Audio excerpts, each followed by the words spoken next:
Sauntara iku kapal montor nelayan titipan Ilahi Limo WE salah siji nelayan teko desa Mlembing Paciran Lamongan Selasa sore wingi kerem kena ombak nang perairan Kalimantan Selatan. Akibate wong siji anak buah kapal utawa ABK-ne mate. Mayite korban ditemokno nang tengah segara Rebo isuk mang.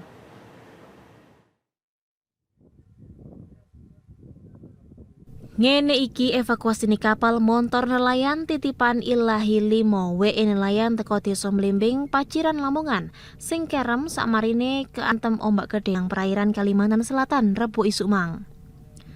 Teko wong 15 anak buah kapal utawa ABK-ne, wong siji ABK-ne mate.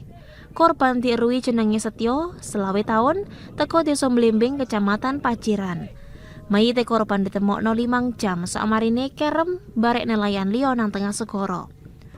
Korban ditemokno ambek kondisine ngambang. Petugas sempat kangelan ngevakuasi mayite korban, polai ombak nang saiterane segara Kalimantan Selatan sik gede. Saturunge dievakuasi teko tengah segara, mayite korban langsung digawa nang omahe numpak kapal motor nelayan. Saiki mayite korban jojuk pelabuhan Brondong Lamongan barek diperkirakno teko meneh isuk. Kasat Polairut AKP Guntur benerno kedadiane keramik kapal iku.